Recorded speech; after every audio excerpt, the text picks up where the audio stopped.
Invasión de Ex Libris por estos lados, que es un poco lo que ha ocurrido estos días, que ha invadido la ludoteca desde que llegó. Es un juego muy bueno. Ex Libris llega gracias a Devir Chile aquí, un regalo de parte de ellos, así que muchas gracias a ellos nuevamente. Y la verdad es que lo había jugado antes, lo jugué una vez hace varios meses y había tenido ganas de tenerlo hace tiempo. Se agotó en tiendas, ahora llegó nuevamente a varias tiendas, así que ya está finalmente. Es un juego muy entretenido porque mezcla dos mecánicas principales, que es la colocación de trabajadores con el tile placement, pero se adapta de muchas formas. Tiene un eje central en relación a la colocación y el orden, mejor dicho, de diferentes libros, pero la verdad es que cada partida es muy distinta una con otra. Incluso tiene un sistema de dificultad que podemos graduar bastante. Vamos a conocerlo. Ex Libris es un juego para 1 a 4 jugadores, donde nuestro objetivo es armar una biblioteca lo más vistosa posible, que cumpla con la mayor cantidad de condiciones posibles para cuando la inspectora venga a revisarla, seamos el jugador o la jugadora que tenga mayor puntaje y ese jugador o jugadora va a ser declarado el nuevo bibliotecario de la aldea. Son hartas losetas, son hartos componentes, no los vamos a usar todos durante una partida, pero sí podría parecer que son demasiados. Por ejemplo, tenemos 18 losetas que van a irse cambiando incluso durante el transcurso del juego, que tienen que ver con la colocación de trabajadores, las diferentes acciones que vamos a ir haciendo. Entonces, cada jugador recibe una de estas para tenerla ahí como recordatorio.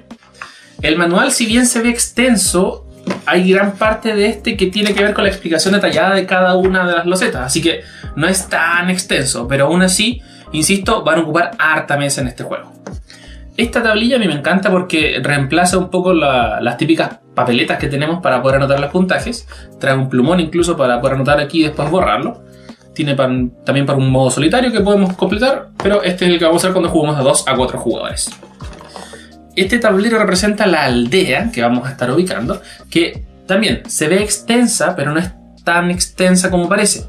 En el sentido que toda la información que está aquí tiene que ver con el sistema de puntuación que vamos a ir haciendo. Acá vamos a dejar algunas losetas también, que ya les voy explicando cómo funciona. Pero no se dejen espantar por el tamaño de esta y la información que entregue. Tenemos cartas, que son muchas cartas.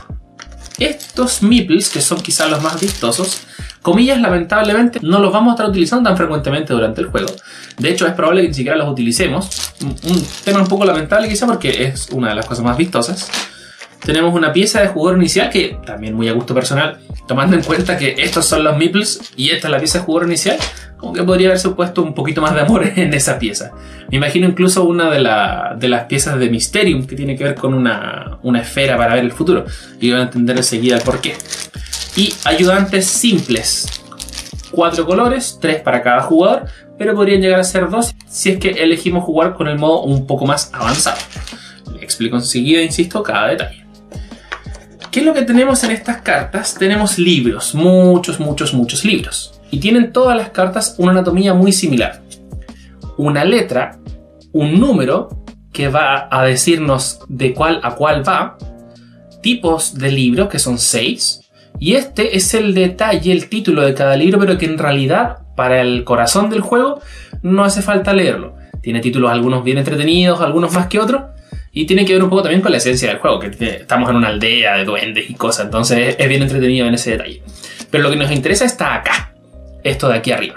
La letra, el orden de esta letra y el tipo de libro que tenemos aquí, que insisto son 6. Los 6 tipos de libros, si bien tienen nombres, lo más probable es que durante el transcurso del juego los conozcan, como los libros morados, los libros negros y así. Pero tenemos 6. Hechizos y pociones, códices corruptos, guía de monstruos, libros de historia, ficción fantástica y prontuarios. Son los 6 tipos de libros. Entonces todas las cartas tienen 1, 2, 3 o 4 tipos de libros distintos. Máximo de 4 libros por carta, por cierto, punto importante. El plumón que les decía que nos va a servir para anotar la puntuación al final. Aquí se pone un poquito más complejo, porque esto es lo que nos interesa en términos de colocación de trabajadores. No son todas estas tarjetas. De hecho, son las tarjetas que van del 1 al 18, que son todas estas de aquí. Y estas son las tarjetas que vamos a entregar para los jugadores que quieran jugar con un modo un poco más avanzado. Y aquí entro a explicar un poco esto. La lógica del juego es ordenar esta biblioteca frente a nosotros en un máximo de 3 de altura, independiente de la cantidad hacia los lados, pero siempre un máximo de 3 de altura, que cumpla con la condición de estar ordenada alfabéticamente. ¿Qué quiere decir eso? No hace falta que sea A, B, C, D específicamente. Yo puedo tener la B, por ejemplo, y después tener la P, ningún problema. Pero técnicamente no debiese tener la letra W, por ejemplo, aquí entre medio. Porque la idea es respetar el orden del alfabeto. Y más aún, donde se pone más difícil, como veían al principio, las cartas tienen un número. Por ejemplo, esta es la carta B larga, pero es la 8 de 10. Hay una B larga 1 de 10, 2 de 10, 3 de 10 y así. Entonces, la 8 de 10 debe ir después de cualquiera de las 7 que estén detrás de la B. Entonces se complica aún más. No es solo ordenar por orden alfabético, sino que también es ordenar por orden alfabético con su respectivo orden. Así que es muy difícil. Por ejemplo, aquí tengo la letra A. Podría poner aquí la A 4 de 7 y después la B 8 de 10. Ningún problema. Pero les va a convenir hacer algunas cosillas aquí que les voy a ir explicando. Entonces, la esencia del juego es cómo vamos a ordenar esta biblioteca. Y eso tiene que ver con estas piezas de aquí, con las de colocación de trabajadores. Esto que tenemos aquí, insisto, son las piezas que vamos a utilizar si que queremos jugar en el modo avanzado. Porque en el modo simple, cada jugador debiese recibir 3 ayudantes del mismo color. Soy el jugador naranjo, recibo mis 3 ayudantes naranjos. Y cada uno de estos representa una acción. Pero, si queremos jugar con el modo avanzado, debiésemos entregar 2 a cada jugador. Cada jugador va a elegir uno y va a elegir el meeple correspondiente a su tarjeta. Por ejemplo, este es la momia. Entonces debiese buscar el meeple de la momia, que es este de aquí. Entonces, en lugar de recibir los 3 ayudantes básicos, va a recibir 2 y su ayudante especial. Y el ayudante especial tiene una habilidad especial, que van a entender mucho mejor cuando entiendan el corazón del juego desde su mecánica. Entonces, por una primera partida, siempre se sugiere los 3 meeples, o los 3 ayudantes en este caso, básicos. Y al mismo tiempo, se sugiere no utilizar el lado avanzado, sino que el lado simple, donde todos tenemos las mismas posibles 2 acciones básicas, que tiene que ver con robar una carta o archivar una carta, que son 2 conceptos que también vamos a revisar enseguida. Pero básicamente robar carta es sacar una carta y archivar es poner una de nuestras cartas en nuestra biblioteca, que va a estar al frente de nosotros. Entonces, si miran, todas las habilidades, o todas las tarjetas, mejor dicho, perdón, especiales que no tienen habilidades, son exactamente las mismas. Entonces, si deciden jugar el juego básico, simplemente entregan una de estas a cada jugador. Si deciden el modo avanzado, entregan al azar 2 a cada jugador y cada jugador elige una de ellas y después recibe su meeple correspondiente. Al final del video les voy a explicar un poquito más cada una de estas en detalle, pero lo que me interesa ahora es que entiendan bien el corazón de este juego. Lo que debemos hacer es disponer en primer lugar esta tabla al alcance de todos los jugadores y a la vista de todos los jugadores. Ojalá aquí en la parte de arriba. ¿Qué es lo que dice esto? Básicamente es el cómo vamos a ir puntuando. Porque básicamente tenemos 5 formas de puntuar. De hecho, 4, porque una de ellas nos va a quitar puntaje, que le explico enseguida. Y el que tenga más puntaje al final del juego es el ganador. Si bien son 6 tipos de libros, hay algunos libros que nos interesan más que otros. Lo primero que vamos a hacer es barajar estos 6 tipos de libros. Y siempre en cada juego va a haber una sección de obras destacadas y una sección de libros prohibidos. Tomamos al azar una sección de libros destacados, que en este caso son los libros de historia, y de prohibidos, que en este caso van a ser los prontuarios. ¿Qué quiere decir eso? El jugador que más libros destacados, obras destacadas tenga, va a ganar 15 puntos. El segundo 9, el tercero 4. O sea, el cuarto jugador no va a ganar nada. Y de los libros prohibidos vamos a perder un punto por cada uno de estos libros que estén en nuestra colección. O sea, cuando juntemos las cartas al final, dentro de todas las formas de puntuación que tenemos, vamos a perder un punto si es que tenemos uno de los libros correspondiente a la sección prohibida. Pero también vamos a sumar los libros que tengamos de obras destacadas y el que tenga más va a ganar 15 puntos, el segundo 9 y así. Así que ya tenemos 2 tipos de libros que nos interesa enfocarnos un poquito más. Tener hartos libros de amarillos en este caso y no tener muchos azules. Aunque igual uno va a empezar a indagar un poco más que no siempre es buena idea sacrificar tanto estos, porque es solamente un punto menos. Hay unas formas de puntuar que son mucho mejores. También, como sobran 4 cartas y es un juego hasta máximo 4 jugadores, vamos a entregar una de estas al azar a cada jugador. Y estas van a ser las obras destacadas, o sea, estos libros me van a puntuar a mí más que a los demás jugadores. Otro jugador va a poder tener este, por ejemplo, entonces ya va a estar pensando en los libros verdes. Yo voy a estar pensando en los libros morados, pero insisto, no solamente en libros morados. Y eso también me va a dar puntaje al final del juego. Las tarjetas que tenemos aquí tienen que ver con qué acciones podemos hacer. Como es un juego de colocación de trabajadores, si es que no han jugado uno, la mecánica es muy simple. Yo tomo uno de mis trabajadores, lo pongo en la tarjeta y ejecuto la acción que ahí aparece. Con dos alternativas. Que sean en verde, que se ejecuta automáticamente, o que sean en rojo y que se ejecuta al final de la ronda. Por eso tiene aquí un pequeño reloj. De se ejecuta después y esta de se ejecuta inmediatamente. Un rayito. Son las únicas dos opciones en este juego. Y si se fijan tienen números también aquí arriba. El 1 al 18. El 1 siempre va a empezar aquí. Siempre va a estar como una de las alternativas para poder jugarse. Y también dentro del manual se sugiere sacar algunas de las piezas de estas tablillas de aquí porque son un poquito más complejas, tienen más condiciones de las que uno quisiera. O para una primera o segunda partida quizás suenan un poco más complicadas de lo que nos gustaría. Entonces está la opción de sacarlas. Insisto, está la opción, pero se las recomiendo bastante porque, insisto, hay unas que son bien enredadas. También les adelanto que muchas veces estas piezas que van a ir saliendo, uno va a ir viendo, ¿cuál es la 5? Ya, leo la 5, ¿qué dice ahí? Y la leo, reviso el manual. Después, mira, la número 12, la número 15. Y voy leyendo y voy leyendo. Entonces, en una primera partida es normal que el juego sea un poco lento. Pero no se asusten porque es algo que se soluciona bastante. El corazón es ordenar esto de aquí. Lo que nos interesa con esto es ir viendo más o menos cómo las vamos a poder ordenar. O si es que cometo algún error, cómo lo puedo corregir y así. O si tengo muchas cartas malas en la mano que no me sirven, cómo puedo robar otras. Esa es un poco la noción de estas tarjetas de acá. Entonces, lo primero que vamos a hacer es siempre dejar la número 1 en la mesa. Esta va a quedar aquí. Y después vamos a sacar tantas tarjetas como número de jugadores, hasta completar el total de número de jugadores. La primera ronda es un poco más extraña, se me caen, porque ya hay una en la mesa. Si somos 2 jugadores, tengo que poner una solamente. Si somos 3 jugadores, tengo que poner 2. Y van a haber 3. Vamos a jugar cada uno nuestras 3 acciones de la ronda. Vamos a ejecutar todo lo que tenga que ver con las piezas rojas. Si es que no las hay, no se ejecuta simplemente. Y después se van a ir todas las tarjetas, excepto una, la de menor número. Esta en este caso siempre se va a quedar porque es la número 1 y partimos con la número 1 en la mesa. Entonces esta se va para acá. Y ahora esta es una habilidad permanente.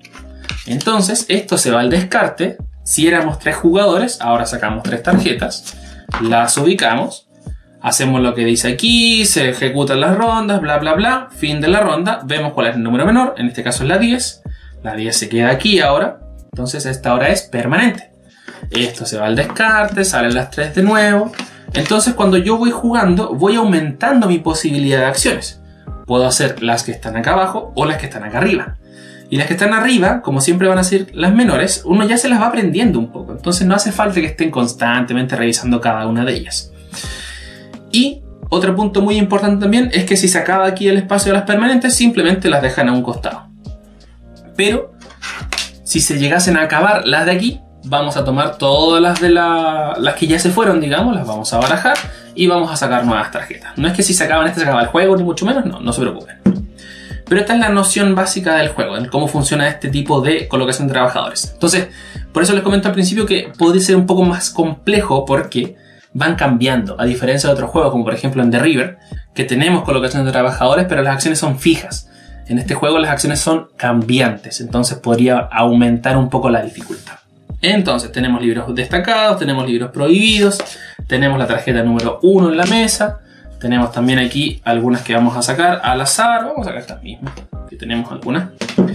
Y si se fijan, hay algunas cartas que necesitan preparación, de acuerdo a la habilidad que nos va a decir.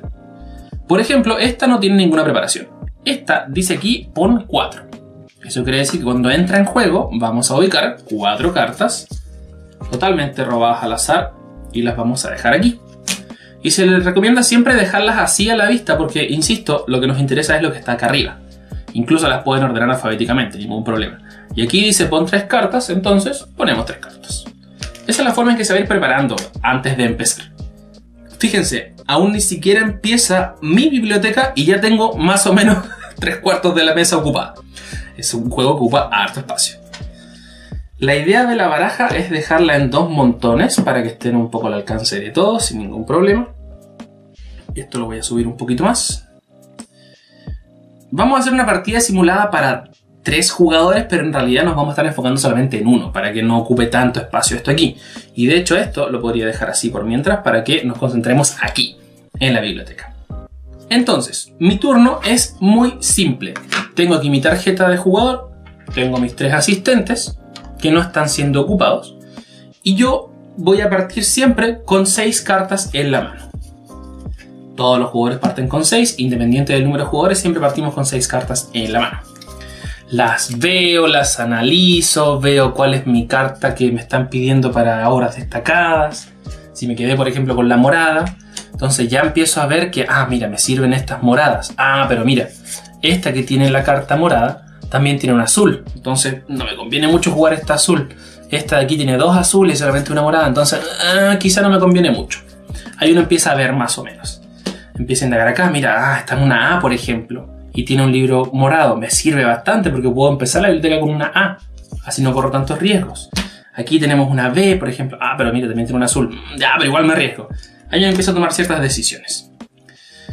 Y lo que uno va a hacer en su turno es tan simple como tomar un asistente y enviarlo a cualquier loseta que esté disponible. Sean de las que cambian, sean de las permanentes o incluso mi propia tarjeta. Mi propia tarjeta dice robo una carta o archivo una carta. Muy simple. Acción de robar, robo una carta. Acción de archivar es tomar una carta de mi mano y dejarla frente a mi biblioteca. Y puede ser cualquier carta. Puede ser la Z si quiero, puede ser la A, ustedes van a decidir. Pero con la condición importante que les decía al principio. Siempre un máximo de 3 cartas hacia arriba y hacia abajo, dígase una altura de no más de 3, y hacia los lados la cantidad que yo quiera. El tema de cómo ordeno mis cartas de mi biblioteca también es importante, porque va a haber una puntuación extra al final del juego, por lo que se denomina estabilidad de la biblioteca, que de hecho lo podemos encontrar muy en detalle aquí en el manual, que es lo que se ve aquí, y que de hecho es exactamente lo mismo que dice acá. Así que no se preocupen tanto por esto que dice acá arriba, lo que nos importa es esto de aquí, cuáles son las obras destacadas y cuáles son las obras prohibidas. Pero la estabilidad tiene que ver con cómo voy a ordenar mi biblioteca. Me van a dar puntaje extra en una multiplicación de acuerdo a la altura y anchura de mi biblioteca. En este caso, por ejemplo, este sería mi cuadrado más grande o mi rectángulo más grande, va a depender, que en este caso sería de 3 por 3, así que serían 9 puntos. Este, por ejemplo, siempre con una altura desde la base hacia arriba de mínimo 2, hacia los lados va a depender. Aquí, por ejemplo, me daría 8 puntos porque tengo 2 por 4. Aquí dejé un espacio vacío, así que no contempla. Aquí también dejé un espacio vacío, así que no contempla. Este de aquí, por ejemplo, es bien importante. Porque si bien aquí podría decir, mira, tengo 2 por 5, lo que nos interesa es desde la base hacia arriba. Y aquí, si se fijan, no tiene nada que le permita hacer un rectángulo. Entonces aquí no recibo puntaje. Peligroso. Esto quizás es lo más alto de lo que podríamos llegar a apuntar en un contexto de 4 jugadores. En una biblioteca de 3×4, que serían 12 puntos. ¿Y por qué es importante? Porque de acuerdo a la cantidad de jugadores, vamos a tener un distinto indicador para el final del juego. En un juego para 4 jugadores, el juego va a terminar en la ronda que un jugador haya puesto su carta número 12 en la biblioteca. Cuando somos 2, la número 16. Y ahí va a variar cuando jugamos a 3 también. Entonces no es llegar y poner todos los libros que yo quiera en el orden que yo quiera. Hay hartas condiciones. En base a eso, uno va a ir decidiendo diferentes acciones. Por ejemplo, ¿qué dice la cabaña de la adivina? Robo una carta por cada ayudante que hayas colocado. Toma la ficha de primer jugador. Entonces, si ya jugué 2 de mis ayudantes, en lugar de robar una carta aquí, mejor me voy para acá y robo 3. Pero, obviamente, si este espacio ya está ocupado, no lo puedo utilizar. Y también, punto importante, cuando somos más o menos jugadores, algunas tienen aquí un espacio designado para cuando somos 3 o más o 4 o más. Si somos 2, podemos usar solamente estos 2 espacios. Si somos 3, podemos usar los 3. Si somos estos 4, podemos usar estos 4. Pero no siempre están todos los espacios disponibles. ¿Qué dice la librera, por ejemplo? Toma una carta de este paradero, puedes archivarla. Ah, perfecto. En lugar de tener que robar una carta y después archivarla, podría llegar y archivar cualquiera de estas de aquí. Entonces quizá en mi turno, en lugar de jugar una carta desde mi mano, voy a ir para acá, voy a tomar esta que empieza con la letra A y la voy a archivar. La dejo ahí en mi biblioteca. Perfecto. Ese fue mi turno. Se ejecuta la acción inmediatamente, como vemos aquí. Otro jugador quizá puede decir, no, yo en realidad prefiero irme a la cabaña de la adivina. Si bien no he jugado ninguna otra carta, me interesa ser el primer jugador en este juego, así que voy a ir para acá, voy a agarrar una carta y me asigna el rol de jugador inicial para la próxima ronda. Perfecto. Siguiente jugador puedo usar el espacio de aquí, siguiente jugador puedo usar su tablilla, ningún problema. Y ese es el juego, eso es Ex Libris. Colocar ayudantes, ejecutar la acción, armar nuestra biblioteca. Ahora el cómo hacerlo es lo muy difícil. Porque así se ve fácil, pero ordeno esta, pero en realidad es muy difícil llevar el orden de sus cartas. Y eso es lo que voy a explicar ahora un poco, así que voy a despejar aquí la zona para centrarnos en la biblioteca. Ya vimos el cómo vamos a ir funcionando. Ahora lo que nos interesa es ver de qué forma vamos a armar esto. Primero, la primera carta se puede colocar directamente en la mesa, ninguna condición ahí. Pero las siguientes cartas siempre tienen que estar al lado de una carta que ya puse, o arriba o abajo. Nunca en diagonal. Siempre tiene que estar conectada con otra carta que ya esté aquí. E insisto, yo puedo ubicar cualquier carta en cualquier lugar, pero corro el riesgo de que si la inspectora lo ve al final del juego, esa carta por estar mal puesta se va a voltear y no va a contabilizar para el conteo final de libros y de puntuación. Incluso antes de que pase la inspectora, yo también tengo la opción de poder voltear una de mis cartas, pero lo que me interesa es ordenar las cartas alfabéticamente desde el punto más alto hacia el punto más bajo. Por ejemplo, si aquí tengo la A, después tengo la T, supongamos que tengo la T5, después pongo la T6, yo no puedo poner, por ejemplo, la B acá, porque esta es otra fila. No, lo que tengo que hacer aquí es seguir la secuencia. A, T, T, aquí tendría que seguir después de la T cualquiera otra letra. La U, la B, la W, la X, la Y, la Z. Entonces es una mala idea poner cartas muy separadas en el alfabeto que estén tan juntas. Lo que debiese pensar es, por ejemplo, si tengo la letra A aquí y después en mi mano me sale la letra N, y digo, podría jugarla aquí en realidad. Porque es muy probable que aparezcan muchas cartas hacia acá o muchas cartas hacia acá, detrás de la N o después de la A. Entonces esto me da un poco más de flexibilidad. Después me sale la carta B, por ejemplo, la ubico aquí. Después quizá voy a tener otras cartas que están un poco más alejadas, entonces no me conviene jugarlas. Y uno empieza a pensar, después de la N, a ver, viene la O, P, Q, R, S y esta S. ¿Me sirve? ¿No me sirve? Ya, juguémosla, atrevámonos. Porque es la 1S por último. Entonces después, mira, puedo jugar la 2S y así. Entonces así se va armando esta biblioteca. Pero insisto, no es jugar por jugar cartas. ¿Dónde está lo otro importante también? Tenemos los libros destacados, tenemos las obras prohibidas, tenemos la puntuación especial para cada jugador, pero también vamos a recibir puntaje por una condición que es un poco extraña. Esta condición se llama variedad de libros y nos van a entregar 3 puntos por cada libro de la categoría que menos tengamos que no sea la obra prohibida. Eso es un poco difícil dentro del contexto del juego, porque uno está muy centrado en la letra o está muy centrado en el tipo de libro. Es difícil llegar a un equilibrio, entonces puedo tener muchas cartas en la mano o tener pocas cartas en la mano y aún así jugar difícilmente algunos libros. Recuerden también que no puedo armar una cuarta fila, siempre es el máximo de 3, entonces vamos a alejar esto un poquito. Aquí abajo no pueden ir más libros, aquí arriba tampoco. Así que tengo que decidir bien. Si pongo aquí la N y aquí la T, ya no tengo muchas opciones para jugar, por ejemplo, la F quizá. Porque la F, si la juego aquí, está como igual más cerca de la N, entonces es un poco enredado. Pero es un poco también lo entretenido del juego. Cómo uno se va ordenando mentalmente dentro de este contexto de juego. Qué cartas aparecen, qué cartas no aparecen, cómo se pone más difícil cuando un jugador ocupa la acción que yo quería y otras cosas más. Pero esta es la esencia de cómo uno arma la biblioteca. Aquí, por ejemplo, también podríamos ver un poco el ejemplo de la estabilidad. En este caso aquí, por ejemplo, tengo un rectángulo de 2 por 3, así que serían 6 puntos. Esta, que es la T, por ejemplo, si lo hubiese jugado aquí, sigue siendo este el rectángulo más grande que tengo. Si hubiese puesto otra carta, por ejemplo acá, supongamos que puedo, aquí tendría también 2 por 3. Si pusiese otra carta acá, que tendría que ser la A1, A2 o A3, ahí serían 3 por 3. Pero si se fija, la estabilidad es un poco compleja. ¿Cómo se calcula la puntuación ahora, antes de pasar a una ronda de prueba? Que esto también es muy importante. Es con este formulario. Y este formulario nos indica todo lo que tenemos que recordar aquí. Primero, vamos a contar cuántos libros tenemos de cada uno. En este caso, cuántos libros de los negros tenemos, de los verdes, de los amarillos, independiente de si van a servir o no, porque aquí no vamos a puntuar por todos los libros. Algunos no van a puntuar nada, pero nos van a servir, por ejemplo, para la variedad de libros. Entonces, lo que debemos hacer primero es confirmar. ¿Está correcto el orden alfabéticamente de nuestra librería? Vamos viendo, tenemos la A, la B, la O, la N, A, este está mal, así que este va aquí, no apuntó.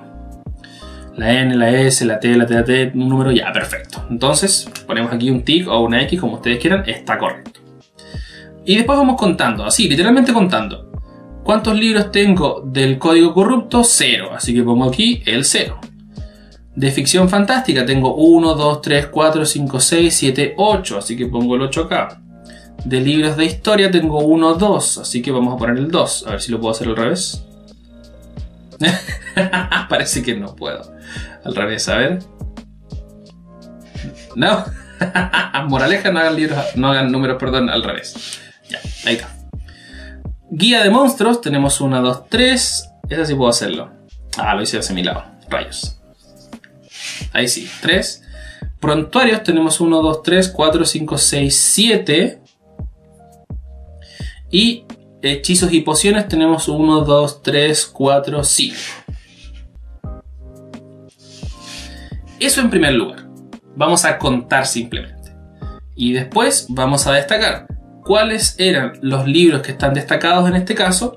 Este de aquí, que le pueden poner una estrella o hacerle algo, encerrarlo, lo que ustedes quieran. ¿Y cuáles eran los prohibidos? Estos de acá. Bueno, una X, lo que ustedes quieran. Entonces aquí vamos puntuando. Primero, estabilidad de la librería. En este caso, aquí tendría 2 por 3, así que serían 6 puntos. Pongo el 6. Hombre, mejor parece. Estoy medio chueco. 6, perfecto. Obras destacadas. ¿Quién es el jugador que tiene más obras destacadas? Difícilmente soy yo. Supongamos que saqué el tercer lugar, así que recibo 4 puntos. Ponemos el número 4 aquí. Después, libros prohibidos. En este caso, reviso aquí, tengo 7 libros prohibidos. Un punto menos por cada libro prohibido son menos 7 puntos. Variedad temática. Aquí hice una jugada pésima, porque el libro prohibido es este, y el que menos tengo es código corrupto. Códices corruptos, perdón. Entonces es 0 por 3, 0. Y después, libros de especialidad. Revelo mi carta y me van a entregar 2 puntos por cada libro de especialidad. Que en este caso reviso aquí, tengo 5, así que serían 10 puntos. Eso lo sumo, me va a dar un total en este caso de 13. Un puntaje bastante bajo para el contexto de juego. Pero esa es la forma de puntuar en Ex Libris. Obviamente todos los demás jugadores van a tener también aquí su oportunidad de sumar sus libros y de puntuar, pero esta es la forma en la que uno va a sumar su puntaje. Entonces, si se fijan, uno no puntúa por todos los libros, pero igual le interesa tener la variedad máxima de libros. Los libros prohibidos no tanto, pero igual es muy difícil evitar al 100% los libros prohibidos. Así que es igual un poquito complejo. Entonces, habiendo dicho esto, vamos a hacer una ronda de prueba para que vean un poco cómo funciona.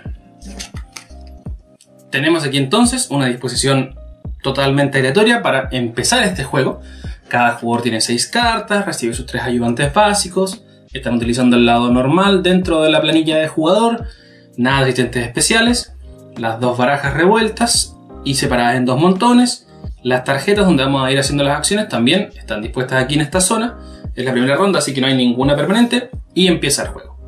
Debiese empezar el jugador que más recientemente compró un libro. Así que ahí ojo con las compras virtuales. Supongamos que empieza el jugador naranjo. Él ve su mano, dice que no mucho le sirve. A ver, tenemos la letra T, la P. No, tenemos muchas cartas altas, está difícil. Aunque también quizá podría empezar desde abajo más que desde arriba. Esta carta, por ejemplo, que tiene 2 libros amarillos, a sabiendas que la obra destacada es la amarilla. Ya, vamos con eso entonces. Voy a ubicar a mi asistente aquí y mi primera carta es esta. La juego simplemente. esa empieza mi biblioteca. Perfecto, siguiente jugador. Siguiente jugador dice, mira, aquí hay una letra B, en mi mano tengo muchas cartas altas y yo prefiero empezar desde arriba, así que me voy para acá. ¿Qué dice esta? Tomo cualquiera de estas cartas y la puedo archivar. La puedo dejar en mi mano si quiero, pero en este caso aprovecho y archivo inmediatamente. Perfecto, siguiente jugador. Ve y dice, a ver, ¿qué dice la casa de subastas? Ah, la casa de subastas es bien especial, porque mira, ¿qué dice? Al colocar aquí un ayudante, elige un espacio de puja. Devuelve el pujador que ha superado a su propietario. Al resolver este paradero, el máximo pujador debe descartar un número de cartas igual a su puja para tomar o archivar las 3 cartas subastadas. Ah, mira, puedo archivar 3 cartas en un mismo turno. Y las 3 cartas que aparecieron aquí son la A, la O y la N. En realidad están un poco alejadas, aunque podría empezar una segunda fila o una tercera. Ya, arriesguémonos, dice. Vamos. Voy a ponerme acá, en el número 2.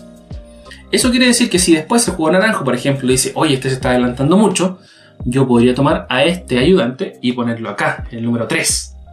Este se lo devuelvo. Él podría utilizarlo en un próximo turno. Y si yo soy el máximo pujador al final de esta ronda, tengo que descartar 3 cartas, pero puedo archivar 3. No es malo. Así que, siguiente jugador ahora es el azul. El azul está más relajado consigo mismo, ya jugó una carta, así que va a llevarlo aquí, a la cabaña de la divina. Va a robar 2 cartas, las va a dejar en su mano. Siguiente jugador dice, ya, perfecto, no estoy haciendo mucho, voy a robar una carta. La deja en su propia tablilla, así lleva una carta. El otro jugador quizá va a decir, ya, voy a archivar una carta de mi mano, voy a archivar esta, por ejemplo, la T, perdón, la va a dejar ahí. Y el otro jugador va a sacar otra carta de acá, va a sacar la T, la va a dejar acá abajo, insisto, solamente para el ejemplo. Todos se quedaron sin asistentes, perfecto, finaliza la ronda. Todos los asistentes se devuelven y empezamos a resolver lo que ocurrió en las rojas. En este caso, la casa de subastas. El naranjo ahora tiene que descartar 3 cartas, porque esa fue su puja, 3 cartas. Estas 3 se las lleva y va a archivar solamente una, la va a dejar acá. Las otras se las lleva a su mano. Vamos a ver cuál de estas es la que menos número tiene. En este caso siempre es la 1, por ende la 1 ahora se transforma en una tablilla permanente. Estas cartas se descartan, esto se va a la zona de descarte.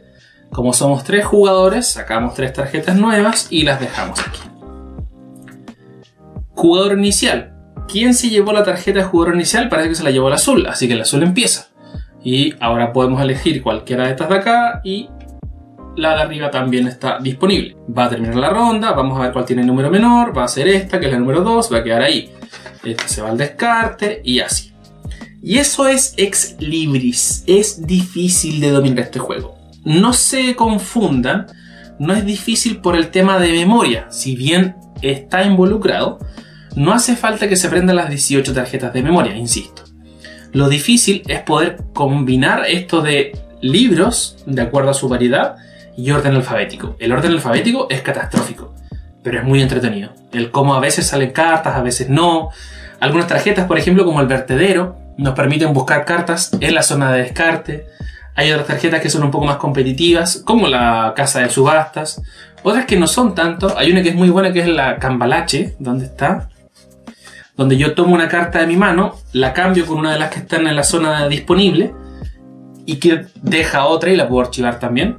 El pozo de los deseos. Descarto X cartas de mi mano y robo X más 1. Si descarto 7, robo 8. E incluso puedo archivar una, como dice ahí. Entonces son muchas habilidades que me van a ir sirviendo. Al principio es frecuente usar constantemente esta de aquí, porque no hay muchas habilidades, la verdad, que me sirvan tanto al principio. Pero después, cuando tengamos esto más lleno y aparezcan más habilidades y haya más cartas, y yo tenga menos oportunidades para poder completar bien mi biblioteca, ahí se pone complicado el juego. Pero la verdad es que es un muy buen juego, insisto. Las habilidades especiales, la verdad, tienen mucho que ver con lo que acabamos de conversar. Por ejemplo, ¿qué dice la momia? Te permite enterrar cartas al archivar. Las cartas enterradas valen 2 puntos cada una al finalizar la partida. Por ejemplo, ¿qué dice el laboratorio literario? El brujo. Antes de archivar una carta, te permite desplazar un grupo de cartas adyacentes un espacio en cualquier dirección. Ah, perfecto. Entonces, si tengo la A7 y ya había puesto la B, podría moverla y poner la A7 aquí. Siempre que cumpla con las condiciones de que no quede flotando ni mucho menos. Interesante. ¿Qué dice la biblioteca volcánica? Dice, te permite descartar una carta de un paradero para efectuar una acción básica, que son las dos que tenemos aquí disponibles, o bien descartar todas las cartas de un paradero para efectuar dos acciones básicas. Perfecto, un poquito más competitivo. Entonces, si se fijan, son diferentes habilidades que tienen que ver con esta acción de robar, archivar. Ese es el corazón del juego. Todo lo demás son algunas excepciones. Archiva más, archiva menos, roba menos, corre esto para allá, corre esto para acá, busca en el descarte y así. Pero eso es Ex Libris. No puedo dejar de recomendar este juego. Está muy, muy, muy bueno. Y si se fijan, explicamos la parte básica. Imagínenselo después con las habilidades especiales, con los ayudantes, que aparte que se ven muy bonito, insisto. Entonces es un juego bien bueno que te invita a jugarlo varias veces e incluso a graduar un poco su nivel de dificultad. Así que muy recomendado Ex Libris.